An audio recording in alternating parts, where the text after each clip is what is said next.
random question. Have you ever thought about what your last words will be? If you could choose ahead of time what your last words on earth would be, what would you go with? So right now, we're actually in a series where we are examining the last words of Jesus. These are the words that he shares with all of us as he's on the cross, before he takes his last breath.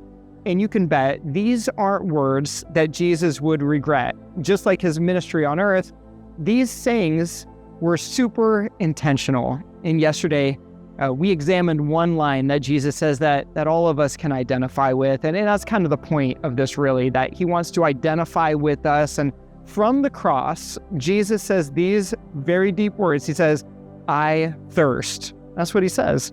And just like, I'm sure this is a feeling, all of us can relate to this feeling, right? We've all been thirsty. We've all been dehydrated. And as a matter of fact, if we were actually in Jesus' situation, we might have said those exact words too. Now, here's the interesting thing about that phrase, "I thirst."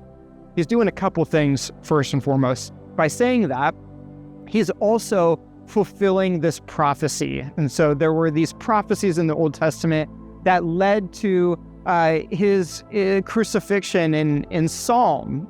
In the Old Testament, the book of Psalm talks about this in chapter 69, verse 21.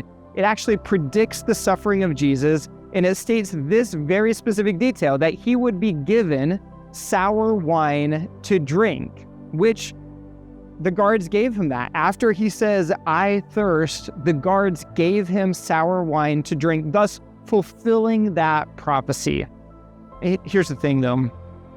I believe there's actually a deeper meaning that all of us can also identify with when he says thirst.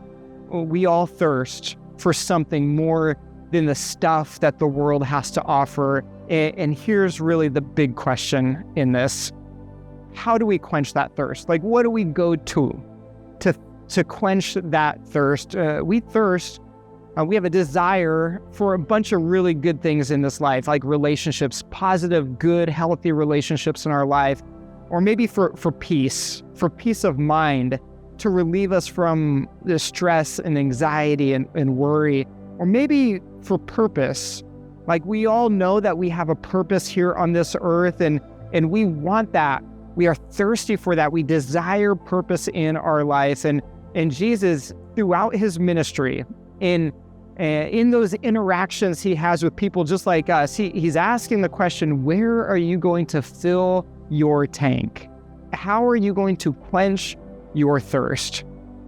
In John, one of the Gospels, chapter 7, verse 37, Jesus actually makes it clear that really he's the only one qualified to quench this deep thirst. No matter how many times we might try to quench that thirst in all the ways that the world offers us.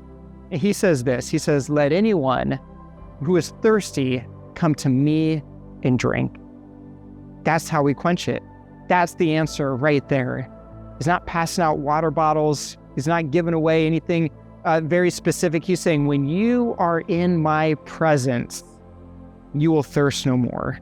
You will have everything that you need. And so, NCC, my encouragement to you is to lean in on Jesus. Lean into him. And so when we are thirsty, when we desire something in our life, he will be the one who provides.